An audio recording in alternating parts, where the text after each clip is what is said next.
പ്രിയപ്പെട്ട കൂട്ടുകാരെ, റിട്ടയർമെൻറ്റ് ലൈഫിലേക്ക് എല്ലാവർക്കും സ്വാഗതം. ഇന്ന് മനോമി എന്ന കഥയുടെ അവസാന ഭാഗമാണ് നമ്മൾ വായിക്കുന്നത്. കഴിഞ്ഞ തവണ ഡോക്ടർ കൃഷ്ണമൂർത്തിയെ കണ്ടപ്പോൾ അയാൾ പറഞ്ഞു, 2 ആഴ്ച ആശുപത്രിയിൽ കിടക്കുക. എല്ലാ ടെസ്റ്റുകളും നടത്തി താങ്കളുടെ രോഗം എന്താണെന്ന് ഞങ്ങൾ ഡോക്ടർമാർ കണ്ടുപിടിക്കട്ടെ. വേദനയും മനംപുരട്ടലും തുടങ്ങിയിട്ട് ഏതാണ്ട് 1 വർഷക്കാലമായെന്ന് നിങ്ങൾ പറയുന്നു. 16 റാത്തൽ കനം ചുരുങ്ങിയിട്ടുമുണ്ട്. ഏത് മഹാരോഗമായാലും അത് ആരംഭത്തിൽ കണ്ടുപിടിച്ചു കഴിഞ്ഞാൽ ചികിത്സിച്ചു മാറ്റുവാൻ ഞങ്ങൾക്ക് എളുപ്പമായിരിക്കും. രോഗത്തേക്കാൾ രോഗനിർണയത്തെ ഞാൻ ഭയപ്പെടുന്നു.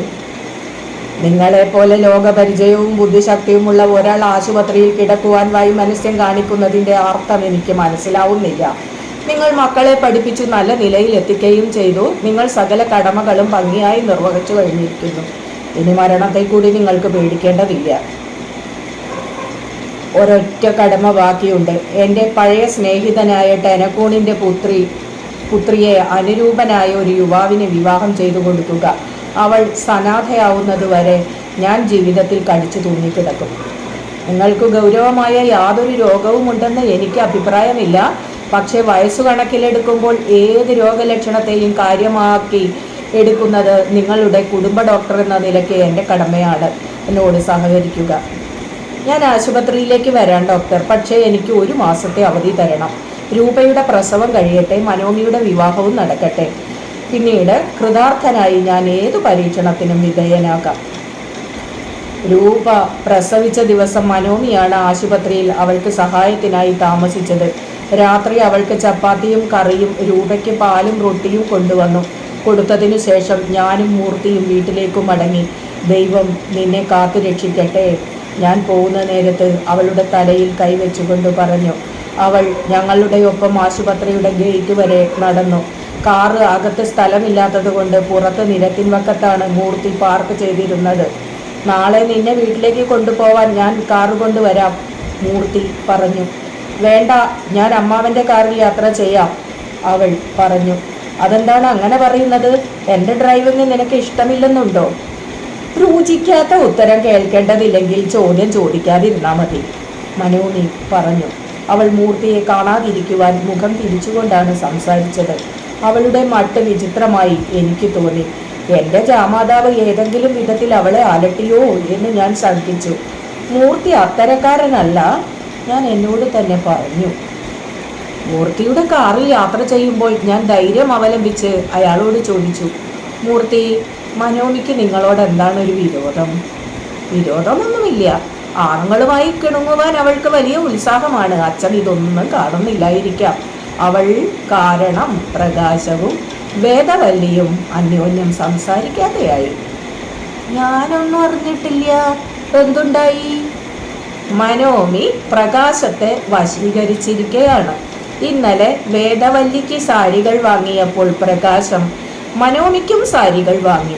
ഒരേപോലെ വിലയുള്ള സാരികൾ സമ്മാനിക്കുവാൻ വിശേഷിച്ച് എന്തെങ്കിലും കാരണമുണ്ടോ എന്ന് രൂപ ചോദിച്ചപ്പോൾ പ്രകാശം പറഞ്ഞു, മനോമിക്ക് സാരികൾ എന്ന് വേണമെങ്കിലും സമ്മാനിക്കുവാൻ എനിക്ക് അവകാശമുണ്ട്. വേദവല്ലി അതേ നിമിഷത്തിൽ മുറിവിട്ടു പോയി. പിന്നീട് ഭക്ഷണം കഴിക്കാൻ കൂടി അവൾ വന്നതുമില്ല. രാത്രി മുഴുവനും മുറിയിൽ ബഹളം കൂട്ടുകയായിരുന്നു എന്ന് രൂപ പറഞ്ഞു. ഞാനൊന്നും കേട്ടില്ല. കിടന്നവടി ഉറങ്ങിപ്പോയി. ഇന്ന് രാവിലെ അങ്ങ് പറഞ്ഞത് കേൾക്കാതെ വേദവല്ലി തോട്ടത്തിലേക്ക് ഇറങ്ങിയത് ഓർമ്മയില്ലേ? ഇല്ല, ഞാനൊന്നും ഓർമ്മിക്കുന്നില്ല. രൂപയെ ആശുപത്രിയിൽ കൊണ്ടുപോകുമ്പോൾ അവളുടെ ഒപ്പം വേദവല്ലിയും പോകണമെന്ന് അങ്ങ് പറഞ്ഞുവല്ലോ. വേദവല്ലി തോട്ടത്തിൽ പോയി ഒളിച്ചു. എന്നിട്ടാണല്ലോ ഞാൻ മനോമിയെ വിളിച്ചത്. ഞാനിതൊന്നും കണ്ടതേ ഇല്ല. ഈ വീട്ടിൽ എന്ത് നടക്കുന്നു എന്നും കൂടി എനിക്ക് മനസ്സിലാവുന്നില്ല.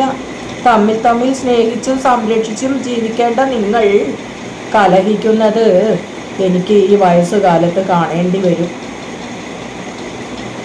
മനോമി വന്നെത്തുന്നത് വരെ ഞങ്ങൾ ആരും കലഹിച്ചിരുന്നില്ല. അവളുടെ കുഴഞ്ഞാട്ടമാണ് പുരുഷന്മാരെ കലഹിപ്പിക്കുന്നത്. മനോമി ഒരു കുഴഞ്ഞാട്ടക്കാരിയാണെന്ന് ഞാൻ വിശ്വസിക്കുന്നില്ല. ബുദ്ധമത സംഹിതകളിൽ അഗാധമായ പരിജ്ഞാനം ലഭിച്ച ഒരു പെൺകുട്ടി ഒരിക്കലും ചാപല്യങ്ങൾ കാണിക്കയില്ല. നിങ്ങൾ അവളെ തെറ്റിദ്ധരിക്കുകയാണ്. നിങ്ങൾ എല്ലാവരും കൂടി അവൾക്കെതിരെ ഒരു ഗൂഢാലോചന നടത്തുന്നുണ്ടെന്ന് കൂടി ഞാൻ ബലമായി സംശയിക്കുന്നു. മാമ, നിങ്ങളെയും അവൾ വശീകരിച്ചു കഴിഞ്ഞു. അവളെ കുറ്റം പറഞ്ഞാൽ ഉടനെ നിങ്ങൾ അസ്വസ്ഥത പ്രകടിപ്പിക്കുന്നു, വിയർത്തൊഴുകുന്നു. സംബന്ധം പറയാതിരിക്കും മൂർത്തി. എൻ്റെ വയസ്സിനെങ്കിലും മാനിച്ച് എന്നെ അപമാനിക്കാതിരിക്കുക. ഞാൻ അടുക്കളയിൽ ചെന്ന് രാജമ്മയെ വിളിച്ചു വരുത്തി. കലഹമുണ്ടായി എന്ന് മാത്രമേ ആ വൃദ്ധ അറിഞ്ഞിരുന്നുള്ളൂ. കലഹത്തിന്റെ കാരണങ്ങൾ അവർക്ക് അജ്ഞാതമായിരുന്നു.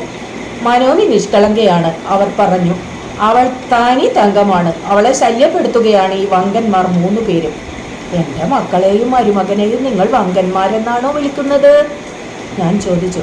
വങ്കത്തം കാട്ടുമ്പോൾ ഞാൻ അവരെ എന്ത് വിളിക്കും? ഇന്നലെ രാവിലെ മനോമിയുടെ കാലിൽ മേശയ്ക്ക് ചുവട്ടിൽ വെച്ച് 2 തവണ മൂർത്തി ചവിട്ടുന്നത് കണ്ടു. ഒടുവിൽ സാഹി കെട്ട് അവൾ ഭക്ഷണം കഴിക്കാതെ തന്നെ എഴുന്നേറ്റ് പോയി. കഴിഞ്ഞ വെള്ളിയാഴ്ച കോണിച്ചുവട്ടിൽ വെച്ച് പ്രകാശം അവളെ പെട്ടെന്ന് ആശ്ലേഷിച്ചു, വികാരത്തോടെ ചുംബിച്ചു. അവൾ അയാളെ തട്ടി നീക്കി മുകളിലേക്ക് ഓടി. പിന്നീട് കരഞ്ഞു തുടുത്ത കണ്ണുകളുമായാണ് അവൾ ഭക്ഷണമുറിയിലേക്ക് വന്നത്. അവളെ ഇവിടെ സ്വൈര്യമായി ജീവിക്കാൻ അവർ അനുവദിക്കുകയില്ല. ഇതെല്ലാം കേൾക്കുമ്പോൾ എൻ്റെ നെഞ്ചു ഉരുകുന്നു. ഞാൻ അവളെ ഇങ്ങോട്ട് വരുത്തേണ്ടിയിരുന്നില്ല. അവളെ അപമാനിതയാക്കാൻ ഞാൻ ഈ വീട്ടിൽ വരുത്തേണ്ടിയിരുന്നില്ല. സുന്ദരമോ? പറയൂ രാജമ്മ, അയാളും അവളെ ശല്യപ്പെടുത്തുന്നുണ്ടോ? സുന്ദരം ഒരു രാത്രിയിൽ അവളുടെ മുറിവാതിൽക്കൽ ഉറക്ക തട്ടിക്കൊണ്ടിരുന്നു. മുറിയിൽ നിന്ന് യാതൊരു അനക്കവും ഉണ്ടായില്ല. ഞാൻ സുന്ദരത്തിന്റെ അടുത്ത് ചെന്നപ്പോൾ അയാൾ പറഞ്ഞു, നിങ്ങൾ പോയി ഇറങ്ങുതള്ളേ, എൻ്റെയും മനോമിയുടെയും കാര്യത്തിൽ നിങ്ങൾ ഇടപെടണ്ട എന്ന്. അർദ്ധരാത്രി കഴിഞ്ഞ സമയത്ത് അവിവാഹിതയായ ഒരു പെൺകുട്ടിയുടെ മുറിയിൽ പ്രവേശിക്കുവാൻ ശ്രമിക്കുന്ന ഒരു പുരുഷനെ ആ ഉദ്യമത്തിൽ നിന്ന് പിന്മാറ്റുന്നത് തീർച്ചയായും എൻ്റെ കാര്യമാണെന്ന് ഞാൻ ഉറപ്പിച്ചെന്ന് പറഞ്ഞു. അപ്പോഴാണ് സുന്ദരം തോൽവി സമ്മതിച്ച് തൻ്റെ മുറിയിലേക്ക് മടങ്ങിയത്. പറയൂ രാജമ്മ, ഞാൻ ഇനി എന്ത് ചെയ്യണം? എൻ്റെ മക്കൾ ദുർജനങ്ങളായി മാറിയല്ലോ. മനോമിയെ വിവാഹം ചെയ്ത് മദ്രാസിൽ നിന്ന് പുറത്തേക്ക് അയക്കുക. സുന്ദരം അവളെ വിവാഹം ചെയ്തു കാണാനാണ് ഞാൻ ആഗ്രഹിച്ചത്. അവൾ സുന്ദരത്തെ വിവാഹം ചെയ്യില്ല. അവൾക്ക് സുന്ദരത്തോട് അത്ര വിരോധമാണോ? അവൾക്ക് സുന്ദരത്തോട് പുച്ഛമാണ്. ഇവിടെയുള്ള 3 ചെറുപ്പക്കാരോടും അവൾക്ക് പുച്ഛം മാത്രമേ തോന്നുന്നുള്ളൂ. അത് അവൾ എല്ലായ്പ്പോഴും പ്രകടിപ്പിക്കുന്നുമുണ്ട്.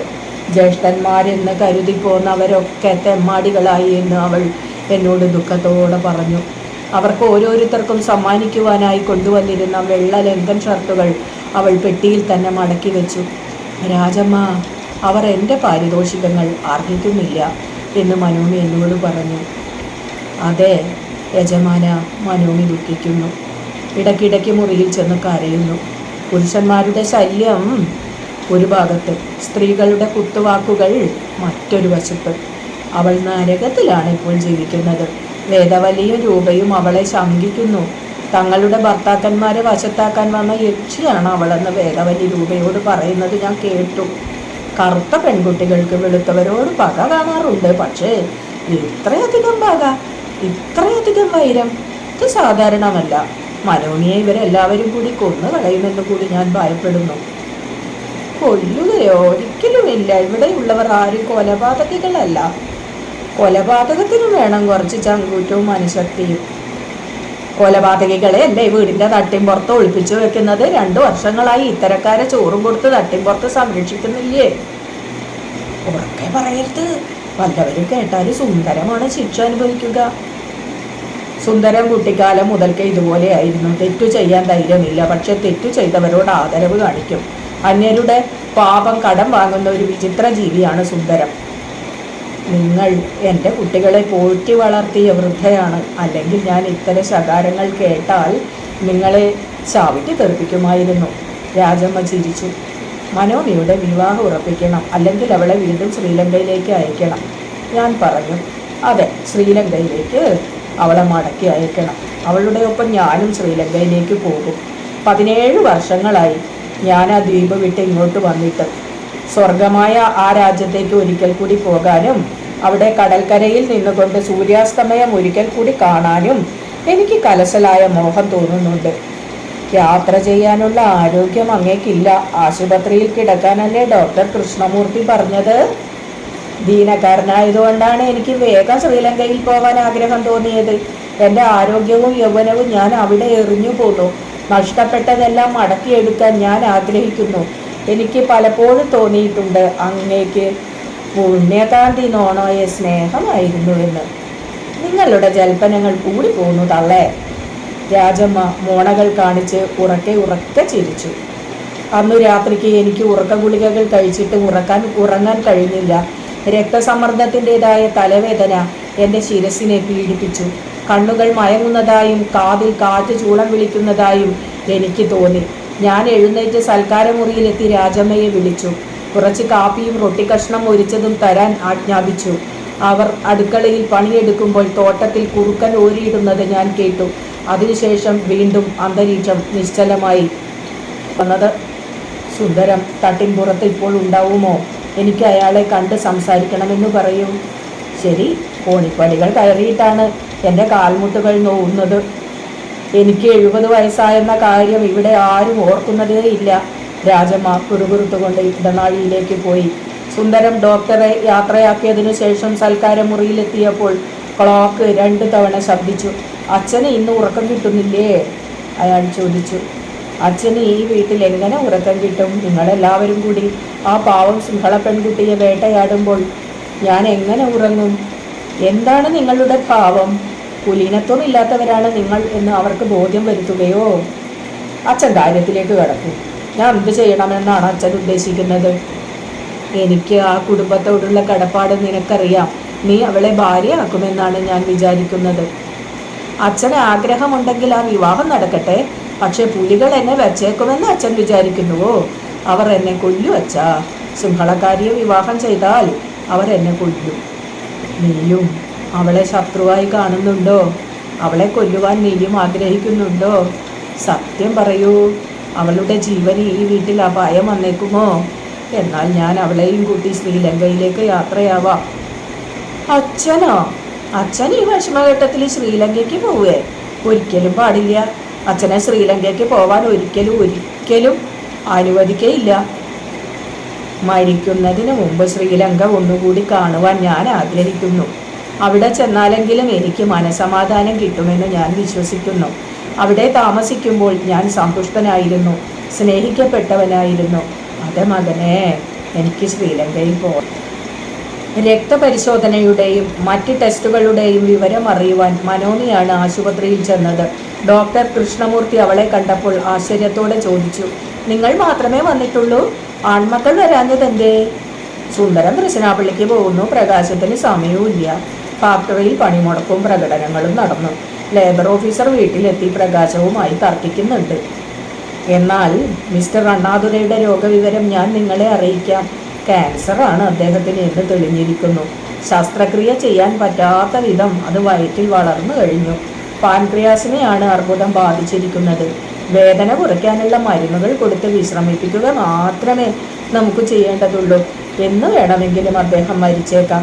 1 മാസത്തിനുള്ളിൽ മരണം സംഭവിച്ചേക്കാം. അമ്മാവൻ്റെ മുറിയിലേക്ക് ചെന്ന് ഞാൻ അദ്ദേഹത്തിൻ്റെ വലത്തെ കൈ മെല്ലെ തടവി. എൻ്റെ കണ്ണുകളിൽ നോക്കിയപ്പോൾ അമ്മാവന് കാര്യം മനസ്സിലായി. എനിക്ക് അർബുദമാണ് എന്ന് ഡോക്ടർ പറഞ്ഞു അല്ലേ? അദ്ദേഹം ചോദിച്ചു. ഞാൻ തല കുലുക്കി. മുറിയിൽ ഇരുൾ പരന്നു തുടങ്ങിയെന്നും തുറന്ന ജനലിലൂടെ കൊതുകുകൾ പാടിക്കൊണ്ട് അകത്തേക്ക് പ്രവേശിക്കുന്നുണ്ടെന്നും എനിക്കറിയാമായിരുന്നു. എന്നിട്ടും ഞാൻ എഴുന്നേറ്റ് ലൈറ്റ് കത്തിക്കുകയോ ജനലിൻ്റെ പാളികൾ അടയ്ക്കുകയോ ഉണ്ടായില്ല. ഞങ്ങളുടെ ഇടയിൽ നിമിഷം ചെല്ലും തോറും മൗനം ഒരു മൺകൂന എന്ന പോലെ കനത്തു വന്നു.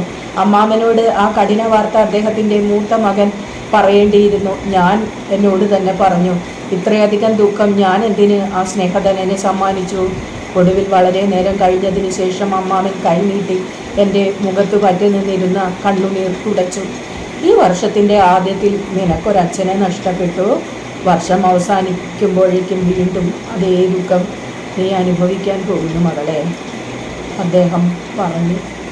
ഏതെങ്കിലും ഒരു വസ്തു അനിത്യമെങ്കിലും അത് നിത്യമെന്ന് വ്യാമോഹിക്കുന്നത് കൊണ്ടാണ് ദുഃഖം ജനിക്കുന്നത്. എല്ലാം മാറിക്കൊണ്ടിരിക്കുന്നു. ഓരോ മാറ്റവും മറ്റൊരു മാറ്റവുമായി ബന്ധപ്പെട്ടു നിൽക്കുന്നു. എല്ലാ മാറ്റത്തിനും ഒരു ഹേതുവുണ്ടെന്നിരിക്കിൽ ആ ഹേതുവിന് മറ്റൊരു ഹേതുവുണ്ടെന്നിരിക്കിൽ മാറ്റമില്ലാത്തതും ആദിയുമായ ഒരു ഹേതു ഉണ്ടായിരിക്കണം അമ്മാമ.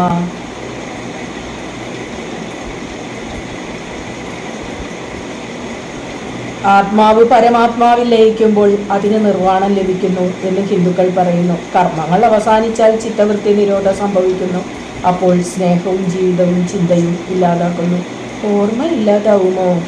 നിന്നെയും എൻ്റെ മക്കളെയും ഞാൻ ചെയ്തു കഴിയാത്ത സുകർമ്മങ്ങളെയും ഓർത്ത് മറ്റൊരു ലോകത്തിൽ നിന്ന് ഞാൻ ദുഃഖിക്കുമോ? വാർദ്ധക്യത്തിൻ്റെയും മരണത്തിൻ്റെയും ഹേതു എന്താണ്?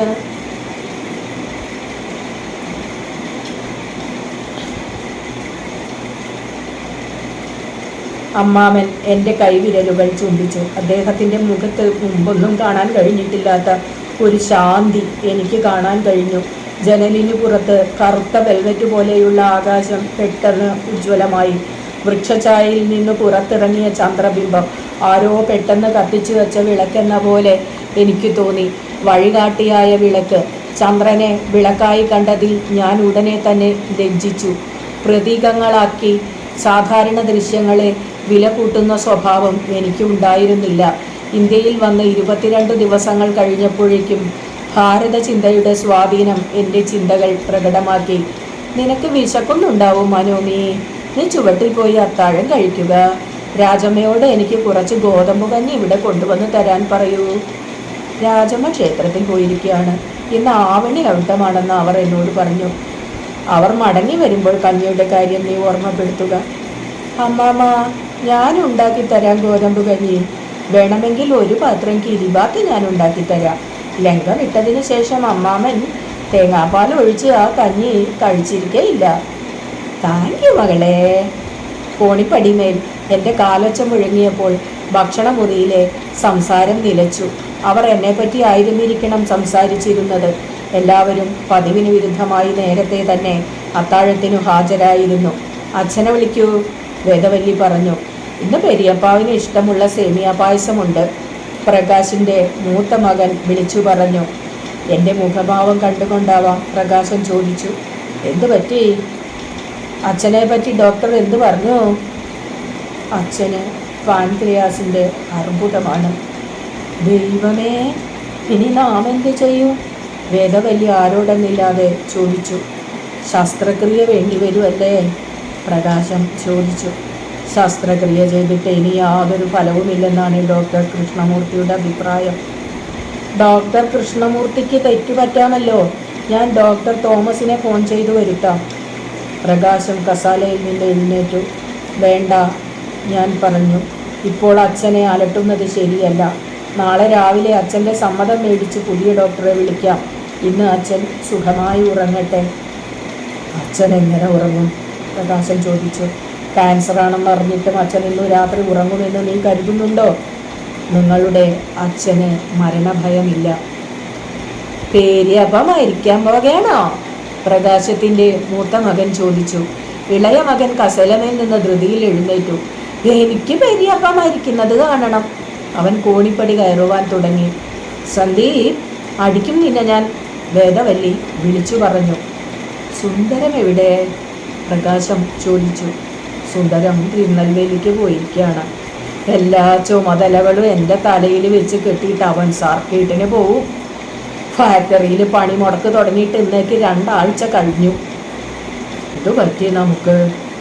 വേദവല്ലി പറഞ്ഞു. 2-3 ആഴ്ചയായി എല്ലാ കാര്യവും അവതാളത്തിലാണ്. രൂപയുടെ കുഞ്ഞു കുരുടിയായി ജനിച്ചു. ഫാക്ടറിയിൽ പണിമുടക്ക് തുടങ്ങി. അച്ഛന് ക്യാൻസർ വന്നു. രാജമ്മ ഇന്ന് എന്നോട് പറഞ്ഞു, വല്ലവരും നമ്മുടെ കുടുംബത്തെ നശിപ്പിക്കുവാൻ ദുർമന്ത്രവാദം ചെയ്തിരിക്കുമെന്ന്. പ്രകാശം, നിങ്ങൾ മന്ത്രവാദത്തിൽ വിശ്വസിക്കുന്നുവോ? ഞാൻ ആശ്ചര്യത്തോടെ ചോദിച്ചു. അഭ്യസ്തവിദ്യനായ നിങ്ങൾ ഇത്ര അന്ധവിശ്വാസിയാകുന്നത് എങ്ങനെ? ഞാൻ വിശ്വാസിയാണ്. എൻ്റെ വിശ്വാസം അന്ധമാണോ, അതിന് കാഴ്ചശക്തി ഉണ്ടോ എന്ന് തീർച്ചയാക്കേണ്ടത് നീയല്ല. പ്രകാശം ദേഷ്യത്തിൽ വിറയലോടെ എൻ്റെ നേർക്ക് തിരിഞ്ഞുകൊണ്ട് പറഞ്ഞു. എന്താണ് ഇത്ര കോപിക്കുന്നത്? ഞാനെന്ത് തെറ്റ് ചെയ്തു? കോപിക്കാതിരിക്കുമോ? വേദവല്ലി എഴുന്നേറ്റുകൊണ്ട് ഉച്ചത്തിൽ ചോദിച്ചു. ഞങ്ങളുടെ കാര്യത്തിൽ തലയിടുന്നത് എന്തിന്? നീ ഒരു ലങ്കാക്കാരി, സിംഹളക്കാരി. നീ ഞങ്ങൾക്ക് അന്യയാണ്. ഇവിടെ വന്നിട്ട് നീ ഞങ്ങളെ ഗുണദോഷിക്കാനും ഉപദേശിക്കാനും തുടങ്ങി. ഇത് ഞങ്ങൾ സഹിക്കില്ല. നീ വരുന്നതിന് മുമ്പ് ഇവിടുത്തെ സഹോദരന്മാർ കലഹിച്ചിരുന്നില്ല. അച്ഛൻ എന്നെയും രൂപയെയും ശകാരിച്ചിരുന്നില്ല. നീ വന്നതിന് ശേഷം ഈ വീട്ടിലെ ഐശ്വര്യം പോയി മറിഞ്ഞു. നീ എന്നിവിടെ കാൽ കുത്തിയോ അന്ന് തുടങ്ങി ഞങ്ങളുടെ ശനിദശ. ഞാൻ അറിഞ്ഞില്ല. ഞാൻ പോവാം. കഴിയുന്നതും വേഗം ഞാൻ മടങ്ങാം. എനിക്ക് ഒരു ടിക്കറ്റ് വാങ്ങിത്തരുമോ പ്രകാശം? മനോമിയക്കടെ കൂടെ ഞാനും പോവും, സന്ദീപ് വിളിച്ചു പറഞ്ഞു. മനോമിയുടെ കൂടെ നീയും പോയില്ല, ആരും പോയില്ല. അവൾ തനിച്ചു വന്നു, അവൾ തനിച്ചു പോവുകയും ചെയ്യും, വേദവല്ലി പറഞ്ഞു. ഞാൻ എൻ്റെ പ്ലേറ്റിൽ വെച്ചിരുന്ന ചപ്പാത്തി കീറി കഷ്ണങ്ങളാക്കി. എൻ്റെ തൊണ്ട വരളുന്നതായി എനിക്ക് തോന്നി. ആദ്യമായി ആ വീട്ടിൽ വെച്ച് എനിക്ക് ഒരന്യത്വം അനുഭവപ്പെട്ടു. എൻ്റെ നെറ്റിയിൽ അന്ന് വൈകുന്നേരം രാജമ്മ തൊട്ടു തന്ന കുങ്കുമപ്പൊട്ട് എൻ്റെ നെറ്റിയെ പൊള്ളിക്കുന്നതായി എനിക്ക് തോന്നി. ഭക്ഷണമുറിയിൽ മേശയ്ക്ക് എതിർവശത്ത് വലിയൊരു കണ്ണാടി ഉണ്ടായിരുന്നു. അതിൽ പ്രതിഫലിച്ചു കണ്ട എൻ്റെ പുതിയതും അപരിചിതവുമായ രൂപത്തെ ഞാൻ പുച്ഛത്തോടെ നോക്കിക്കണ്ടു. തമിഴത്തികളെ പോലെ മുടിയിൽ പൂമാല ഞാൻ ചൂടിയിരുന്നു. കടും ചുവപ്പ് നിറമുള്ള ഒരു കാഞ്ചീപുരം സാരിയാണ് ഞാൻ ഉടുത്തിരുന്നത്. എൻ്റെ പ്രകൃതത്തിന് ഒട്ടും ചേരാത്ത ഒരു വർണ്ണമായിരുന്നു ചുവപ്പ്. ഞാൻ വരേണ്ടിയിരുന്നില്ല, ഞാൻ കുറുകുറുത്തു. പെട്ടെന്ന് ഒന്നും തീരുമാനിക്കണ്ട, പ്രകാശം പറഞ്ഞു. അച്ഛന് മനോവേദനയുണ്ടാക്കുന്ന ഒരു കാര്യവും നാം പ്രവർത്തിക്കരുത്. അച്ഛന് മനോമി പോകുന്നത് ഈ കാലഘട്ടത്തിൽ സങ്കടമുണ്ടാക്കും. കുറച്ചുകാലം ക്ഷമിക്കുക. മനോമിയെ കാണാതിരിക്കാൻ അച്ഛന് കഴിയില്ല, അച്ഛൻ്റെ മക്കൾക്കും കഴിയില്ല, വേദവല്ലി പിറുപിറുത്തു. ആ സമയത്ത് സുന്ദരം വാതിൽ തുറന്ന് ഭക്ഷണമുറിയിലെത്തിയത്. അയാളുടെ മുഖത്ത് ആഹ്ലാദത്തിൻ്റെ ഒരു പുഞ്ചിരി ഉണ്ടായിരുന്നു. ഞാൻ വിജയിച്ചു, അയാൾ പറഞ്ഞു. ഞാൻ പിരിച്ചയച്ച പണം പളനിക്ക് കിട്ടിയെന്ന് റേഡിയോ സന്ദേശം വന്നിരിക്കുന്നു. ആരാണ് പളനി? സന്ദീപ് ചോദിച്ചു. എൻ്റെ മരണപത്രം പുതുക്കി എഴുതാൻ ഞാൻ ഉദ്ദേശിക്കുന്നു എന്നറിഞ്ഞപ്പോൾ ഇന്ന് മനോമി എന്നോട് കോപിച്ചു. എൻ്റെ വരവിൽ ദുരുദ്ദേശങ്ങൾ ഉണ്ടായിരുന്നു എന്ന് അവരുടെ എല്ലാം വിശ്വാസം സ്ഥിരീകരിക്കപ്പെടും. അത് വേണ്ട. പക്ഷേ നിനക്ക് ജീവിതത്തിൽ ഒരു സുരക്ഷിതത്വം നേടിത്തരാൻ ഞാൻ ഒരുങ്ങിയില്ലെങ്കിൽ എൻ്റെ മരണസമയത്തും ആ ചിന്ത എൻ്റെ സമാധാനത്തെ കെടുത്തും. എൻ്റെ സുരക്ഷിതത്വം എൻ്റെ മനസാക്ഷിയുടെ സുരക്ഷിതത്വം മാത്രമാണ്. ഞാൻ സ്നേഹം അന്വേഷിച്ചു വന്നു അമ്മാമ്മ. അങ്ങയുടെ മക്കളുടെ സ്നേഹം എനിക്ക് നേടാൻ കഴിഞ്ഞില്ല. പക്ഷെ അവരെ തമ്മിൽ കലഹിക്കാൻ അനുവദിച്ചുകൂടെന്ന് കരുതി ഞാൻ ധൃതിയിൽ ശ്രീലങ്കയ്ക്ക് മടങ്ങുകയാണ്. അങ്ങയെ കൂടെ കൊണ്ടുപോകാൻ സാധിക്കുന്നത് ഒരു മഹാഭാഗ്യമായി ഞാൻ കരുതുന്നു. അവൾ എൻ്റെ കട്ടിലിൻ്റെ കാൽക്കൽ ഇരിക്കുകയായിരുന്നു. തല കുനിച്ച് എൻ്റെ കൈത്തലം തൻ്റെ മടിയിൽ വെച്ച് അവൾ ഇരുന്നു. എൻ്റെ ശ്രേഷ്ഠയായ വളർത്തുമകൾ, എൻ്റെ സ്വത്തുക്കൾ സ്വീകരിക്കാൻ വിസമ്മതിച്ചവൾ. അവളുടെ തലയോടിനുകൂടി ഒരു ചന്ദനം കുട്ടിയുടെ വിശുദ്ധിയുണ്ടെന്ന് ഞാൻ കണ്ടുപിടിച്ചു. നഖങ്ങൾ ശംഖുകൾ പോലെ ഇരുന്നു. സുന്ദരം അവളെ സ്നേഹിച്ചിരുന്നുവെങ്കിൽ ഇന്ന് വീണ്ടും എൻ്റെ മനസ്സ് മന്ത്രിച്ചു. അവൾ പുത്രവധുവായി തീർന്നുവെങ്കിൽ. അമ്മാമൻ ഒരിക്കലും അസ്വസ്ഥനാവരുത്. അമ്മാമന് ഈ ലങ്കായാത്ര ആനന്ദകരമായിരിക്കണം. നമുക്ക് രണ്ടുപേർക്കും കൂടി അനുരാധപുരയിൽ പോകണം. ഒരാഴ്ച ന്യൂറേലിയയിൽ താമസിക്കണം. വേണ്ടേ അമ്മാമ? അവൾ ചോദിച്ചു. ഞാൻ തല കുലുക്കി. എത്രയധികം പ്രതീക്ഷകളോടെ ആയിരിക്കാം നീ മദ്രാസിലെത്തിയത്. എൻ്റെ മക്കളുടെ സ്നേഹമില്ലായ്മ നിന്നെ അത്ഭുതപ്പെടുത്തിയിരിക്കാം, ഞാൻ പറഞ്ഞു. അങ്ങയുടെ മക്കളെ ഞാൻ കുറ്റപ്പെടുത്തുന്നില്ല. അവരുടെ പ്രതീക്ഷകൾ ഞാനും തകർത്തുവല്ലോ. അതെന്താണ് നീ അങ്ങനെ പറയുന്നത്? അവർ പ്രതീക്ഷിച്ച വ്യക്തി ആയിരുന്നില്ല ഞാൻ. വെറുക്കുവാനും പരിശീലനം ആവശ്യമാണ്. എൻ്റെ പാവ അച്ഛൻ, അദ്ദേഹം എനിക്ക് വെറുക്കുവാനുള്ള പരിശീലനം തന്നില്ല. മനോമി വളരെ നേരം എൻ്റെ കൂടെ ചെലവഴിച്ചു. വൈകുന്നേരം ചായ കുടിക്കാൻ ഭക്ഷണമുറിയിലെത്തിയപ്പോൾ വേദവല്ലി പറഞ്ഞു, അച്ഛനെ കാണാൻ വക്കീൽ വന്നിരിക്കുന്നു ഓഫീസ് മുറിയിൽ. അവളുടെ ദുർമുഖം എൻ്റെ കണ്ണിൽ പെടാതിരുന്നില്ല. ആ നിമിഷത്തിൽ മനോഹരമായ ആ വീടും അതിലെ കുടുംബാംഗങ്ങളെയും ഉപേക്ഷിച്ച് ലങ്കയിലേക്ക് പോകുന്നതിൽ എനിക്ക് അസാമാന്യമായ സന്തോഷം തോന്നി. പാശങ്ങളെല്ലാം മനഃപൂർവ്വമല്ലെങ്കിലും തൻ്റെ വാക്കുകൾ കൊണ്ടും കറ പറ്റാത്ത സ്നേഹം കൊണ്ടും മനോമി അഴിച്ചു തരികയായിരുന്നു. ഞാൻ ഒടുവിൽ സ്വതന്ത്രനായി മാറുകയാണ്. എൻ്റെ മനസ്സു പാടി. അത് തോട്ടത്തിലെ പാരിജാത ചില്ലകളിൽ വാനം പാടിയെ പോലെ ചിറകിട്ടടിച്ചു. ഓഫീസ് മുറിയിൽ എൻ്റെ സ്നേഹിതനും വക്കീലുമായ ഷൺമുഖം ഇരുന്നിരുന്നു. അയാൾ എഴുന്നേറ്റ് എന്നെ ആലിംഗനം ചെയ്തു. വിവരം അറിഞ്ഞുവല്ലോ? ഞാൻ ചോദിച്ചു. ഉവ്, ഞാൻ ഖേദിക്കുന്നു. എനിക്ക് മരണത്തിൽ അശേഷം ഭയമില്ല. എൻ്റെ കടമകൾ സകലതും ഞാൻ എന്നെ നിർവഹിച്ചു കഴിഞ്ഞു. മനോമിക്ക് വേണ്ടി കുറച്ച് രൂപ അവൾക്കായി നീക്കിവെക്കാൻ ഞാൻ ഉദ്ദേശിച്ചു. പക്ഷേ അവൾക്കത് സമ്മതമല്ല. അവൾക്ക് അപമാനമോ നൊമ്പരമോ ഉണ്ടാക്കുന്ന യാതൊരു പ്രവൃത്തിയും ഞാൻ ചെയ്യില്ല. മിസ് മനോമിക്ക് ശ്രീലങ്കയിൽ സ്വത്തുണ്ടോ? അവർക്ക് സുഖമായി ജീവിക്കാൻ ധനമുണ്ടോ? ഇല്ല ഷൺമുഖം, അവൾ പരമദരിദ്രയാണ്. പക്ഷേ അവൾ ബുദ്ധമത വിശ്വാസിനിയാണ്. സന്യാസം കൊതിക്കുന്നവളാണെന്നും എനിക്ക് തോന്നുന്നു. ഇത്രയേറെ ആത്മീയ ശക്തിയുള്ള ഒരു പെൺകുട്ടിക്ക് പണം സമ്മാനിച്ച് അവളെ ലജ്ജിപ്പിക്കുവാൻ ഞാൻ തയ്യാറല്ല. അങ്ങ് ലങ്കയിലേക്ക് 2 ആഴ്ചക്കാലത്തെ താമസത്തിന് പോകുന്നു എന്ന് പ്രകാശം പറഞ്ഞറിഞ്ഞു. ആരോഗ്യം ഇത്ര മോശപ്പെട്ട സ്ഥിതിക്ക് ആ യാത്ര ഒഴിവാക്കുകയല്ലേ നല്ലത്? അല്ല ഷൺമുഖം, ഞാൻ നഷ്ടപ്പെട്ട മനഃശാന്തി വീണ്ടെടുക്കുവാൻ പോകുകയാണ്. മനഃശാന്തി കിട്ടുമോ? അവിടെ നാം തമിഴർ ദിവസേന മരിച്ചു വീഴുകയാണ്.